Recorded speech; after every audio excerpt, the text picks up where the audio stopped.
Good morning. First of all, I love to see a great attendance like this, so welcome. Woo-hoo! Yay, us! So first of all, let's get to the key thing. How many of you actually read the first 3 chapters of Nonviolent Communication? All right, well, getting there. Hopefully soon we'll get everybody else to get there. So we want to basically talk about this book, and to me, it's got such an interesting message to think about. Now, if you think about the books that we've read, Robin started off with the 4 agreements, and we talked about leadership and self-deception. To me, Nonviolent Communication is a book that helps you apply and actually utilize the concepts of those 2 books, in that it's a communication process. And it's sort of like learning a language. And this is where I want you to think about it, because it's not like what I call learning a concept. Because the concept by itself won't help you. I think sometimes people think that they can come to a training class and say, I want to learn something magical, and the process of learning it will change them. I have rarely found that's the case, but what I have found with nonviolent communication, if you practice it like a language, it can be truly life-changing. Now, when you first learn a new language, does it come naturally and easily to you? No. No, it's going to be frustrating. It's going to be a challenge, but the end result is that once you've gone through that, you eventually figure out how to speak a totally new language. And you can communicate in a whole different way. So first of all, let's start with the goal of nonviolent communication. And I'm going to call it NVC just for short, because that's just the habit I'm into.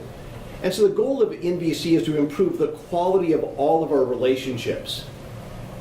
And the way it does that is it helps us focus on the connection we make with other people. So nonviolent communication is designed to help people improve the relationship, the connection they make with people.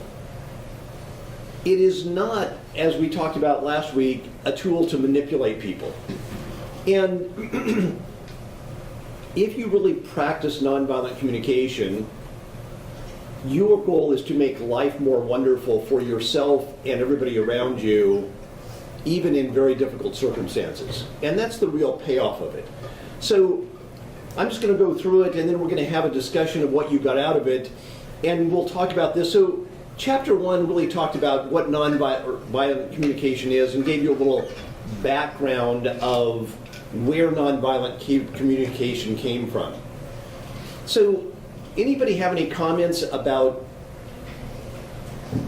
how nonviolent communication came around, Marshall's background, his experience in the race riots? He moved when he was a young boy to Detroit, and 3 weeks after they moved in, they had some kind of big violent thing where people were killed and all kinds of things. And so it's almost like the people that lived there were already in a violent state, mental state. It's like all that they knew. And what impact do you think that has on people? Oh, you mean for the author or for the people that grow up in that state? Either. Shapes the way they communicate. Yeah, that's right. They don't know any different, and they want a way. They don't think that there's another way to live. Now, what's interesting to me is that Marshall witnessed the violence, the prejudice. Do you think he would be justified in becoming violent and prejudiced himself? I think he said he started out that way in life before he got on this path. He was very defensive, and he always had to have a comeback. See, And to me, this is the amazing thing, is that once you start really looking at language and the impact it has on you, it can change your outlook and let you deal with very difficult situations. Now, he was Jewish. He got beat up, harassed because he was Jewish. Now, I want you to think about it, because one of the things that strikes me as I read this book and think about it is that who is our fundamentally good nature? One of the things that I really want to think about is, what does he really believe the fundamental nature of man is? To be empathetic. To be empathetic, to actually be good. It's only when we lose touch with our what he calls his humanness. Now, in leadership and self-deception, what would they call that? Oh. You've forgotten already? Yeah, we've already said it. When you're out of the box. So when you're out of the box, you see people as Humans. as humans, just as valuable, just as important as you. When you aren't seeing them as human, how do you see them? Objects. As objects. So how would the Four Agreements couch that? Be impeccable with your word. Being impeccable with your word and not spreading Judgment? poison.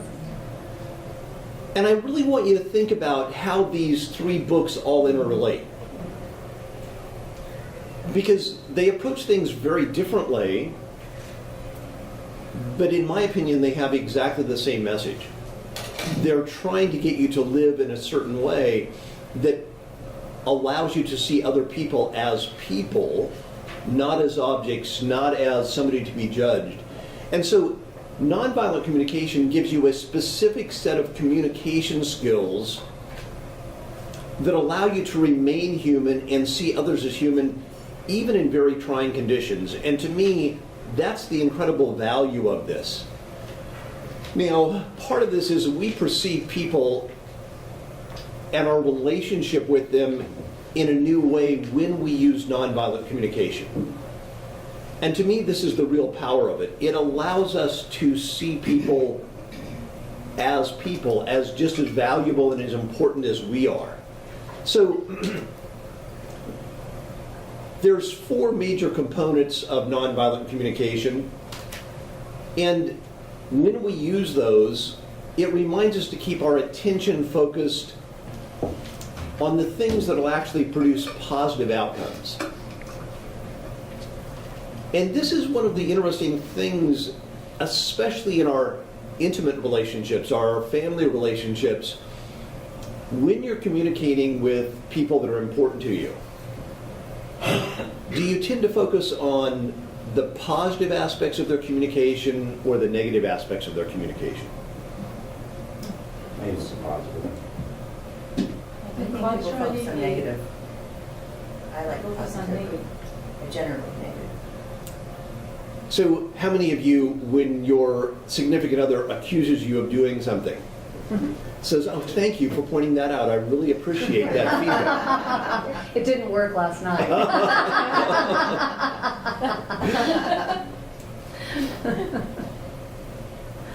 We tend to be a little defensive, or, and if we use the four components of nonviolent communication, we can eliminate the vast majority of that defensiveness, both within ourselves and with others. So what are the four basic components of nonviolent communication? And they're learning how to make clear observations, then expressing your feelings, connecting those with your needs, and then making a clear and doable request. And this is fairly straightforward. It's learning how to state an observation, express a feeling, share your needs, and then make a request.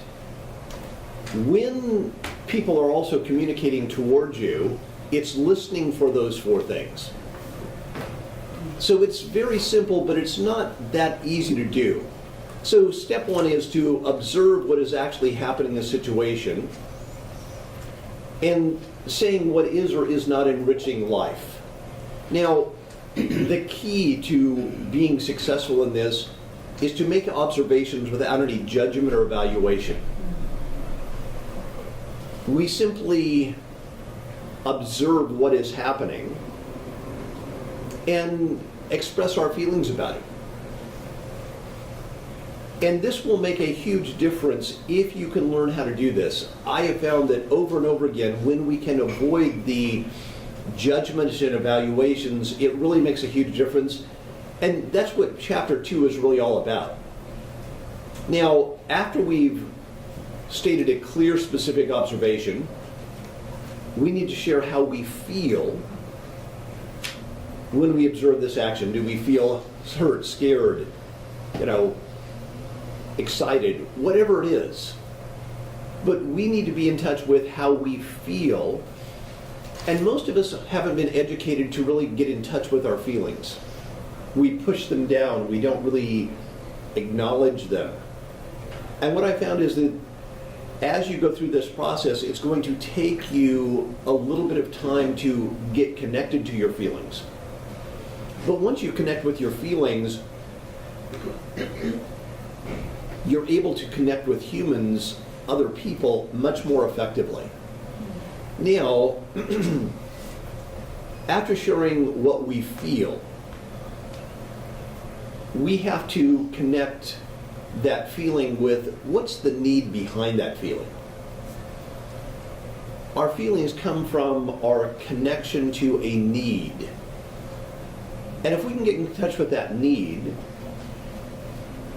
we tend to be able to see the humanness both in ourselves and others. Think about something that you did that later on maybe you weren't that proud of. You've never been in that situation. Maybe, your kid ran out into the street and you verbally assaulted them a little too aggressively and you later felt guilty about that. Now, what was your need in that situation? Keep them safe. To keep them safe. You had need for your child's safety. So there was a need behind it. And what I found is that if we can look to the need behind behavior that is not always positive, one, we're much more willing to forgive ourselves. We don't put ourselves down nearly as much. And once we become conscious of that, we can start asking ourselves, is there a way that I could have met the need for my child's safety in a different way? Or a way that I would not have felt guilty about? But it's only when we actually get in touch with the feeling, the need behind it, that we can actually make those distinctions and start having an impact. Now, after we share our needs, here's the key. We have to be willing to figure out what is that we want from a communication. Positive result. And what I want you to think about is a specific activity so that when you share your feelings and needs, you clearly tell people, and would you be willing to do X? And you tell them exactly what you want them to do. One of the most destructive forms of communication, especially in our personal relationships, is when we tell people, gosh, I think you're selfish, you're inconsiderate, and you express this emotion, and you might even express a need because my need for respect is not met. But if you leave them there, it's always going to leave them feeling like a disconnection is happening. But if you say, listen, would you be willing to tell me before you stay out late next time. And you give them a specific request, here's something I want you to do. It makes a huge difference in repairing the relationship. Now, my only caveat here is that it has to be a doable request. Because people will do things that are undoable. They'll say, well, you know, I want you to stop being inconsiderate. Well, what is that? It's undoable. It's like, well, I have no idea. Because how many of you have been accused of being inconsiderate but had no idea of what you really did? Anybody besides me? No, Greg, you're the only one. That's a male thing. That's a male thing. So to me, it's like we tend to ask people, you know, I don't want you to do that. Well, people don't even know what they did. Now, in all communication, we need to try and express these 4 pieces of information clearly, and it doesn't always have to be totally verbally. Now, I found that verbally definitely helps, but what's really the value of nonviolent communication, in my opinion, is learning to listen through this lens of nonviolent communication. If somebody is talking to you, if you can listen for what are they observing, and focus on what they're observing without listening to their judgments. That's harsh. It's hard, yes, but it is so valuable. Because now we can sort of say, okay, here's what I imagine them seeing, and now, what are they feeling? What is the need behind that feeling? And what are they really asking me to do? Now, I found that as communication is coming towards you, believe it or not everybody has read this book. They will not be good at using this model. But now, if you use the model as communication, and what you're going to have to do is sort of say, okay, what is this person observing? And train yourself to ignore all the judgments and evaluations they may throw in. So, you know,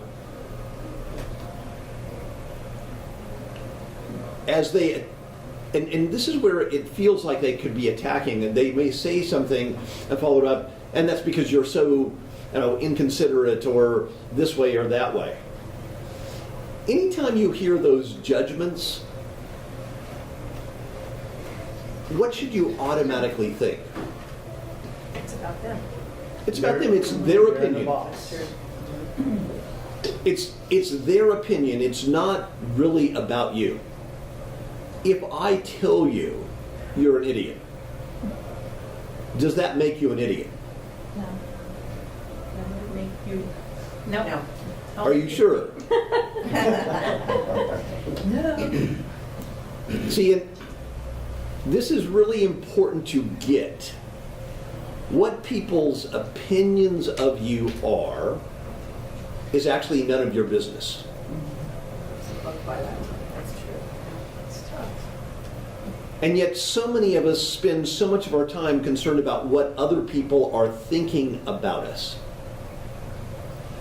And it's their opinion. And I have a question. If you value their opinion more than your opinion, are you ever going to be happy? You'll only be happy when they're happy and they give you a positive opinion of yourself. So how many of you want other people to be able to control your happiness? So this is the only way to take control. So you've got to learn to ignore the judgments and evaluations thrown in. So if you're talking to an agent on the other side of a transaction, and they say, "Are you such an idiot? You haven't read the contract. You don't know what you're doing. You must be new." What should you hear in that communication? Did I read the contract? They're feeling, You must be an idiot. Defensive. they're feeling, They are feeling frustrated. frustrated. Frustrated. at a very high level. They're at a loss for And words. what could be the need behind that? Let's take a moment. They want someone to maybe sit down with them and explain them the contract. I don't understand what need, if they observe that the agent didn't read the contract. So I have a question. They're frustrated. Have you ever been stressed because you need a closing? That's what I mean by frustration. It's a lot of things piled on to, yeah. So if I really need for my financial security a closing to happen, am I likely to feel more stressed? Is that probably going to come out? So when somebody comes across a little angrily or stressed or things like that, we can sort of guess that they've got some stress in their lives, they've got a need, they've got some. Does that have anything to do with you? And the more we can connect with that, the better off we are. We can also handle things much more effectively if we hear that. And then think, I wonder what they really are wanting me to do. Have you ever talked to an agent and they keep going on telling you this story, but they never come up with a solution? It's like, well, what do you want me to do? You want me to make the termites go away? Want me to reduce the interest rate? I mean, I'm always amazed that it's like, so guess at what might be a solution and say, it sounds like you're asking me to do X. And what you'll find is that you'll be able to help the communication move forward in much more positive ways. So ask, what are they observing? What are they feeling? What are the needs behind those feelings? If we can see a need behind their negative emotions, their judgments, it's so much easier to remember that they are a human being just like us. It's so much easier to not respond to the poison that they may be sharing with their words. So Marshall in this book says that every negative emotion is a tragic expression of an unmet need. So here's an interesting way to think about this. If somebody presents anger and frustration at you, if we look at it and say, okay, that anger and frustration is always a what? An unmet need. Unmet need. How many of you want an opportunity to meet the needs of others? All of us. So gosh, every time somebody's angry at you, it's an opportunity for you to meet their needs. Yeah. If you can stay conscious of that, how many think you can already see how that would have a positive impact on your connections and relationships? And will make such a huge difference overall. So you're going to focus on what they're observing, what they're feeling, what their needs, and then what are they really asking me to do? And if we can stay clear on that, it makes a huge difference. When we keep our attention focused on these four things and help others do likewise, we establish a flow of communication back and forth. And what I found is that compassion manifests naturally. So share in your communication patterns, what am I observing, feeling, and needing? Followed by a specific request to enrich life. These are the four things that you always want to communicate effectively. And no matter how difficult of a situation, if you can take a few minutes and think about those four things, it will really make a huge difference. As you're listening to people, whatever they say to you, if you can figure out what those four things are and restate what the other person is observing, feeling, and needing, and what they're asking for you, I guarantee you will solve the problem and you will enrich life. Now, the hard part when you're listening to this communication coming at you is learning to ignore all of those judgments, evaluations that are thrown in. And I do want you to know that because people are people, they aren't always going to communicate these four things effectively. And it's okay to guess at what you think they are. And sometimes you're going to be right and sometimes you're going to be wrong. And here's what I found. When you guess and you're wrong, and you ask for feedback, people will tell you, well, no, that's not what I'm feeling, that's not what I'm needing. But it will help them articulate much more effectively what they are feeling and needing and what they're actually looking for from you. And it will move the communication forward in a positive way. Now, the hard part to remember about nonviolent communication is that it's the consciousness that the goal is to improve the relationship with people, not necessarily to get what you want.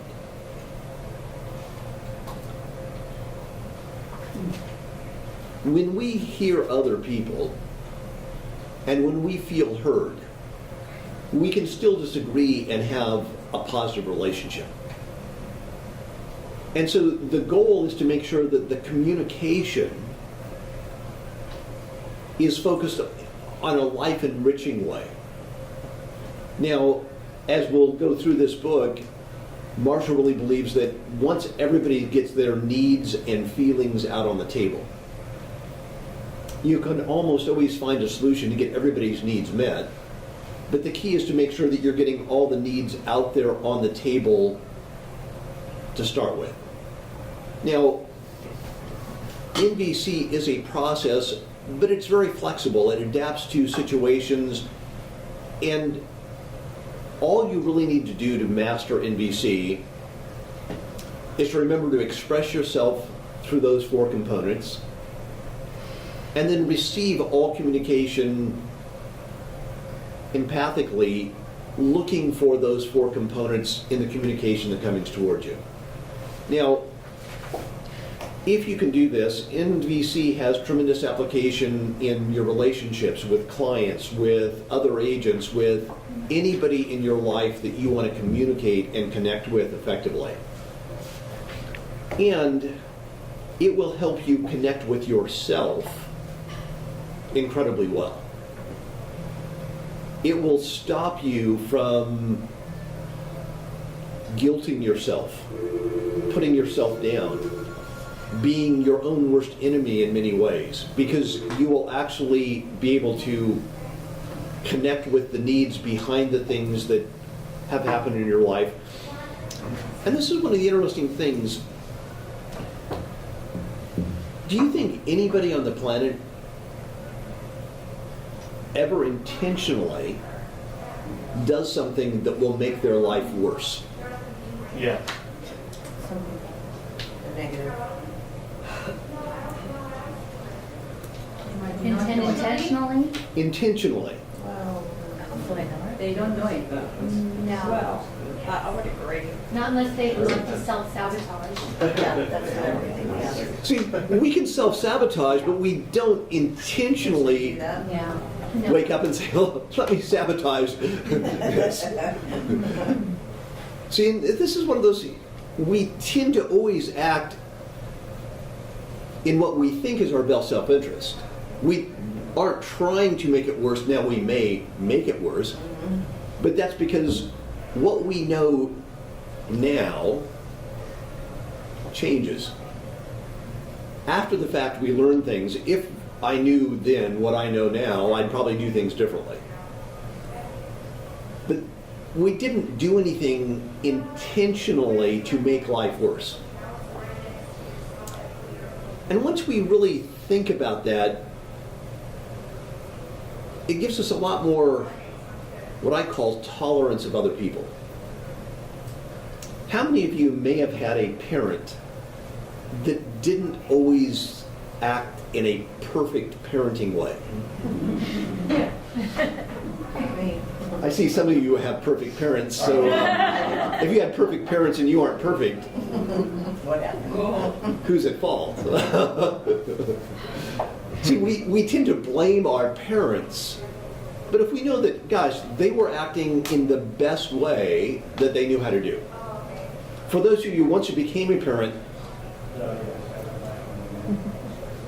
how many of you have found yourself acting in ways that you think, oh my goodness, that wasn't exactly the best way to handle it, but at the time, it seemed like the right way. Because, well, that was the only thing I had an idea of. So this is where NVC will let you really become compassionate with yourself and communicate more effectively with yourself. So that's sort of an overview of it. And let's dive into chapter 2, which is really the place to start mastering nonviolent communication. And it's learning to communicate in ways that don't block compassion. I love this quote. It says, "Do not judge, and you will not be judged. For as you judge others, you will be judged yourself." And I think that we tend to judge so often. Uh-oh. Yeah. Just hold on a second. It looks like I lost my connection to the internet. Truth.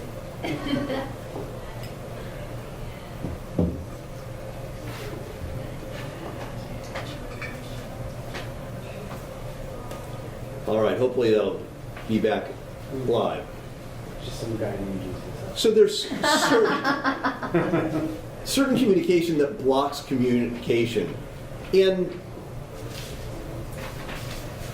here's what I want you to know. When difficult situations arise, nonviolent communication teaches us how to observe what is happening in factual terms. And if you can learn how to observe in factual terms without any introduction of judgments and evaluations, it makes such a huge difference in the connections you have. So one of the ways that you really have to start monitoring your own communication is to eliminate any moralistic judgment that implies wrongness or badness on the part of the person you're talking about.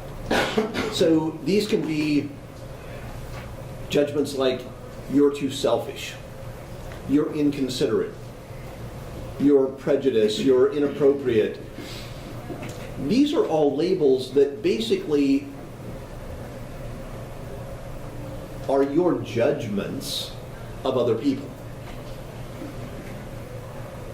So what does blame look like? Judgmental?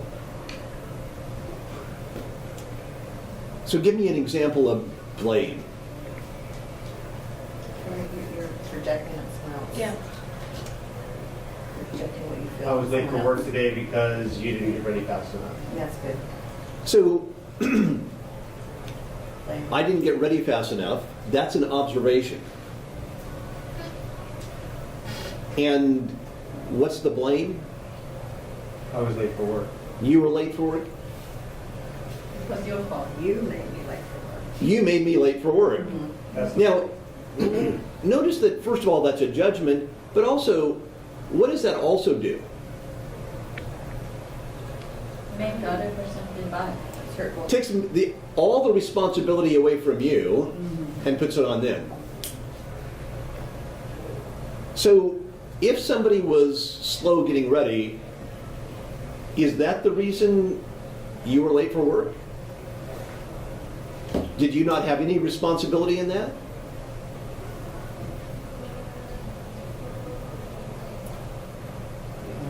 See, and our language can make us feel like we're blameless. It's like, it's you. You're the cause of all my problems.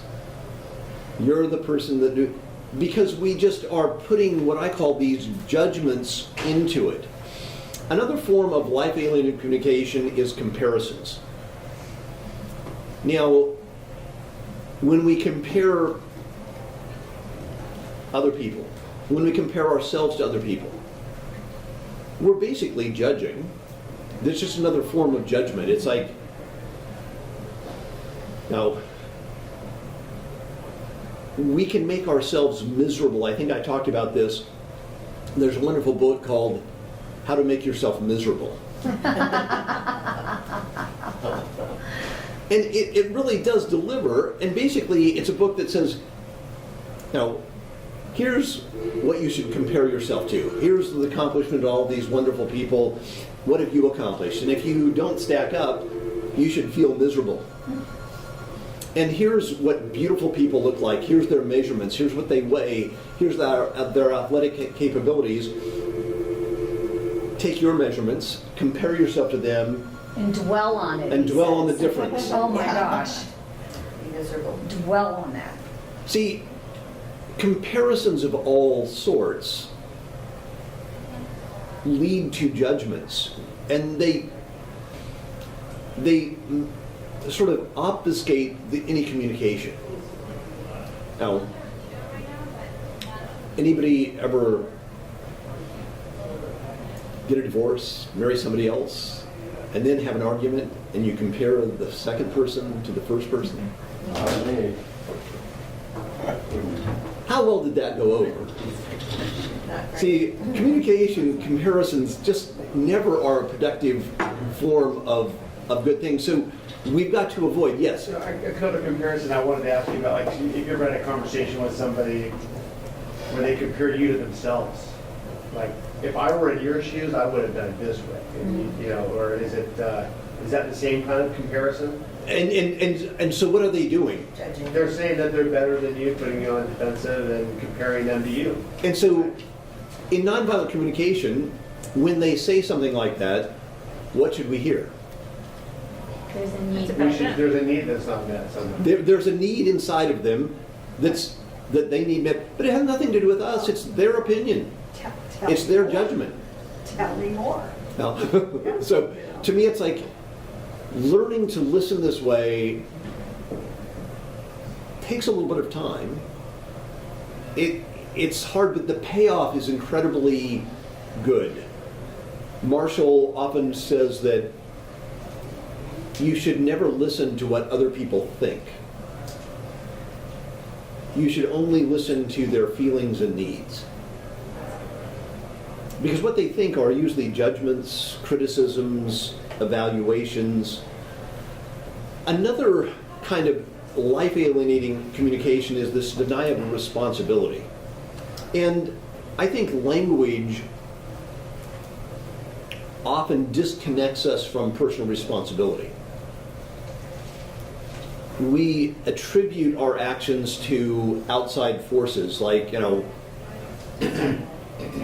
I drink because I have a disease. It's not me. It's, you know, I do drugs because I have an addictive personality. I lied to the client because I had no choice. Well, you had no choice? See, it's that some cause out there.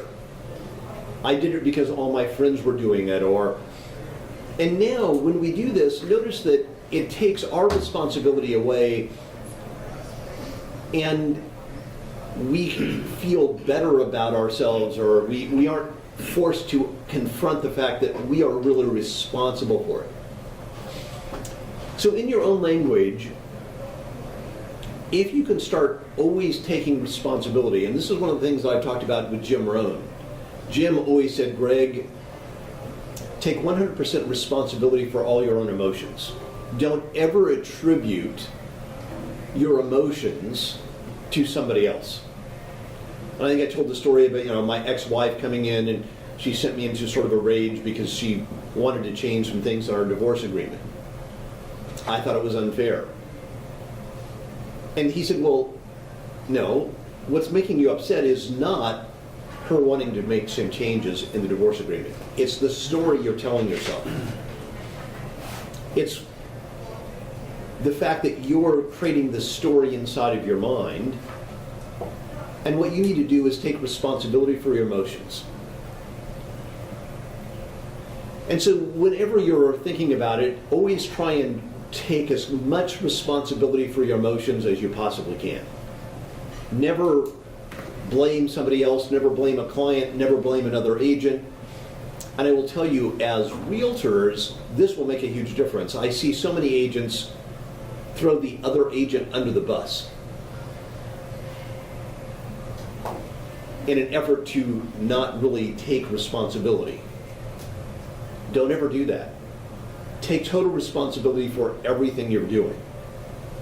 Take responsibility for what you put in your body, for every feeling that you have, and it makes such a huge difference. Now, another problem communication is this communication that we make when we make a request of somebody, but they hear it as a demand, even if it's just a request. So when we communicate requests as demands, it takes the joy out of giving to the other person. So especially with your intimate relationships, always make sure that you are asking and not demanding. And it may take them a while to really trust that you aren't demanding, but it will make such a huge difference.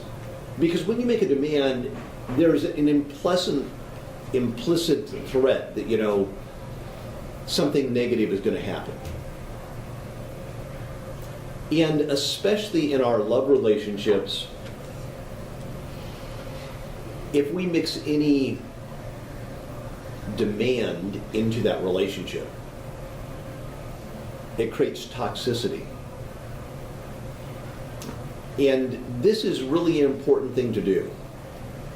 One of the things that Marshall talks about is that if somebody hears a demand from you, never let them do something for you. Why do you suppose that is?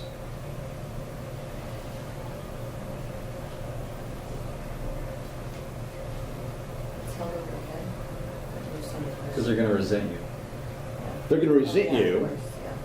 And when somebody resents you, are you going to end up paying for that favor? Whatever that action was. And Marshall says, if you ever knew how much it would cost you to get something by demand, you would never ever demand anything ever again. Yes? I'm reading a book about boundaries, and to me, you're supposed to create boundaries, which could sound like a demand, right? Am I off? Well, Or no? so I'm not sure what you mean by boundaries. Well, maybe you want to create boundaries, maybe with a person, your significant other. Would it be a demand to say, I would like for you to be home by a specific time? Is that a demand? I'm trying to kind of... So it is a demand if there's a negative consequences if they don't.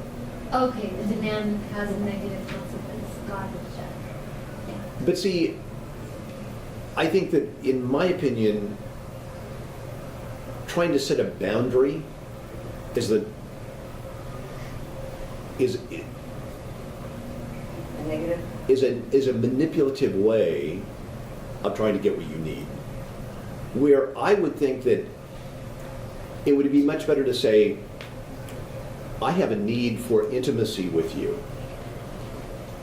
And I would really appreciate it if you would be home at 6 o'clock 3 nights a week. And it's in service of your need. Because once you express your need, here's what I need, and here's a request. Would you be willing to do this? And if they say no, that's okay. Say, well, what's the need behind that no? Well, I have a need for freedom. Okay, so I have a need for intimacy in our relationship. You have a need for freedom. Now let's talk about how we can both get our needs met. What's some ideas that you can come up with that I can give you the need for freedom that you have, and my need for intimacy or time together can be spent. Once you get both of those need consciousnesses on the table,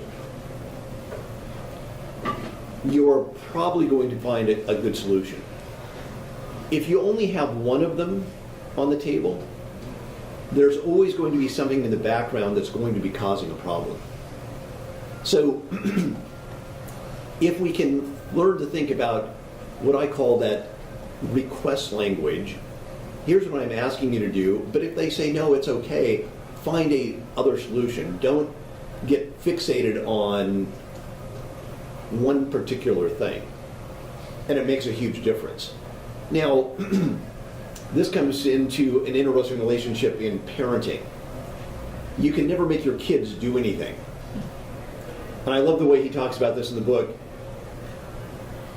You can only make them wish they had through some sort of punishment. But when you punish your kids, they always seem to find that way to make you wish that you hadn't made them wish they had. And this is an interesting thing. And if you really want to get into this in an interesting way, there's a wonderful book by Alfie Cohen called Punished by Rewards. And if you read that book, you'll realize that punishment and reward are both incredibly destructive. Because they teach people only to do things for either rewards or to avoid punishment. Never for the inherent value of giving to life. And so I hear a lot of people talk about, well, I'm trying to be a positive reinforcing parent. And basically what you're teaching your kids is only do things if there's something in it for you. If there's a positive reward, that's what motivates you. It's the difference between being motivated intrinsically and extrinsically. Everybody know the difference between intrinsic and extrinsic? It makes such a huge difference. You know, intrinsic reward is I'm doing it for my own internal sense of self-worth, of value. An extrinsic reward is I'm doing it because my parent gave me a reward. They said, good boy, good girl, you're pretty, you're this, you're smart. Those are all external things. The reality is, the research shows we should never tell our kids they're smart, beautiful, attractive. You can do anything. That's a trap. Yeah, 'cause Say- you can't do everything. Yeah, none of us can do anything. If you put your mind to it. And our intentions are good, but we need to really think about through those. And so this is where we need to really think, what's the impact we're having? And nonviolent communication really helps us think through those things effectively, so that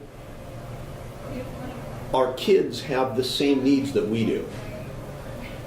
You know, they call it the terrible twos for a reason. What really is starting to happen when kids get two? Independence. Their autonomy comes in. Now, autonomy is one of the things that is a strong need within us all. We have a need to make decisions for ourselves. I mean, huge amounts of fights, wars, conflicts, divorces happen because of autonomy. You know, and so to me, it's like once we can understand the need behind that, we can find ways to get those needs those needs sort of met. So this reward thinking is truly life alienating. I found that once we really understand it's our nature to give compassionately, it makes a huge difference. So, first of all, I talked a little bit about it, given an overview. We've gone through a couple of things. Anything that struck anybody out of the book that sort of would be good to share? Jason. I think it's an incredible book so far. I can see just in the 3 chapters I've read that it could have profoundly affected my life and feelings recently. I mean, these aren't major things, little things, you know, but I know that they didn't turn out well because of the way that I approached the situation. All right. Three or four significant situations could have been, I mean, I felt I could be in control now. All right. It's like Jedi mind tricks.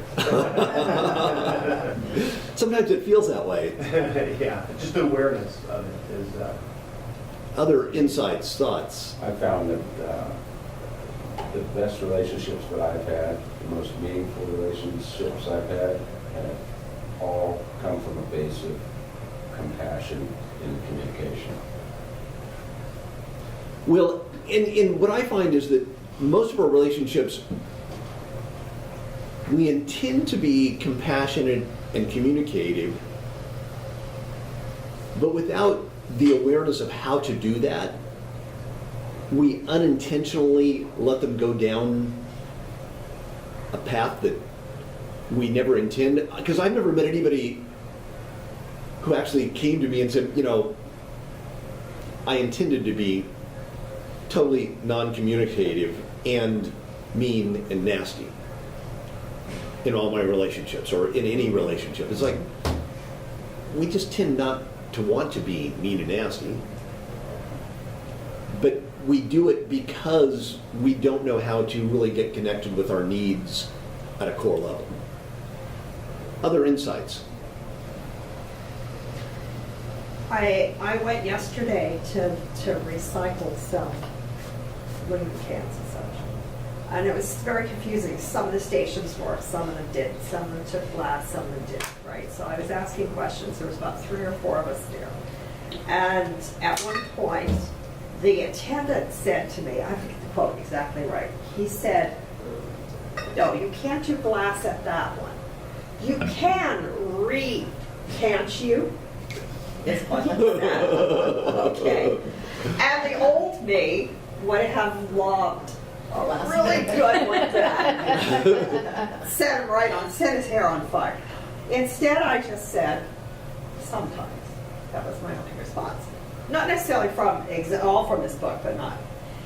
But as I'm hypersensitive, so I have trouble. It takes me time for things to roll off my back. So as I'm getting into the car, it occurred to me that working at a recycle station in the Albertsons parking lot was not in his 3-year plan.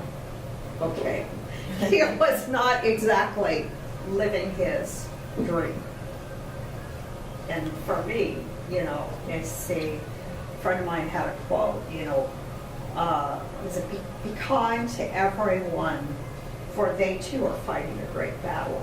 And if I remember, people are always living with their own struggles and stuff going on that I'm not even good trouble. And I do think that nonviolent communication sort of helps us get in touch with that you know, everybody is coming from a place of need, that they really have it. I mean, if you, and to me, this is where I see such an interesting correlation between the 4 agreements, you know, leadership and self-deception, nonviolent communication. And to me, nonviolent communication is the tools that help you live the other books. Because they're actual strategies you can use. And as we go through it, we'll practice it. Now, here's the key with nonviolent communication. It's a language. You have to learn it. You have to practice it. So I actually took the time to come up with some exercises. Now, these, and it didn't correlate them quite right, so I'm going to have to, but there's exercises on chapters 1, 2, and 3 that will actually get you to think about how to apply it and use it. Now, doing the little homework assignments I put together will probably take you an hour this week, but I will tell you it will be well worth it to actually go through these.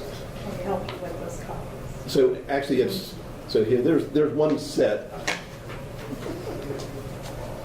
So yeah, if you could take those and they're all just pass them out, everybody gets a set. The goal is to really apply this and make it part of our lives. And by doing the exercises, I know that I read this book probably 20 years ago and thought it was really good. I think we got that, no problem on that one. No casualties. But what I found was that I read the book and thought it was really cool, but then it really didn't help There you go. because I wasn't really using It's practice. the concepts. And then a few years later, I read the book again and thought, oh, I really should practice this, and still didn't. Is this just 2 pages? No. And it wasn't until I actually 6 pages. took some seminars on it, One and two. started doing the exercises. There's 1 is 6. Here's 106. So yeah, so there's So you want me to pay attention? there's 6 pages. I need a 1 and a 2. That'll work. And how about you? You need page 1? Yes. So You're saying the 3 books. the 3 books that I think all relate to this are The 4 Agreements by Miguel Ruiz, R-U-I-Z-E, or Ruiz. I think that's the page. The other book is Leadership and Self-Deception, and that's by the Arbinger Institute. Okay. And Nonviolent Communication. And if you need copies of those, I do have PDFs of them all. I need number 2. Do you need one too? That if you email me, I'll send you. Although I do recommend you go out and buy the books. They're worthwhile. Yeah. Thank you. I have given out lots of copies of these books over the years, and I will tell you they truly are life-changing. So other feedback before we wrap it up for today? Yeah. Yes. Real quick, I think that She needs sometimes you look back Page 1. and you nailed it. Sometimes we do this naturally. And Page you 2. look back and you can critique yourself, but you can also have an aha moment where you said, but having that awareness now because you read the book, I think we're going to find we're right more often than we're wrong going forward. That awareness is a deal. Well, and I've also found that if we collectively as a group And I have page 1. One. can work on this together, we will have much greater impact. If you're doing this totally by yourself, it's a harder struggle, where if you can Is that page 6? come in here and say, this week I tried this and it didn't work. Where did I go wrong? Where can I, and collectively we can help each other.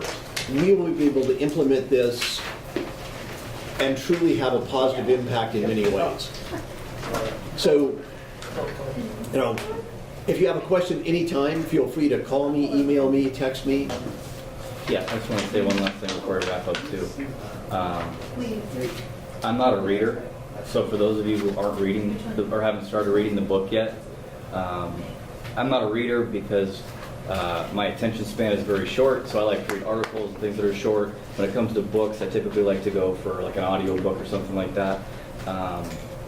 However, I started reading this thing, and like Jason, I found a lot of value in it, but I hate the title.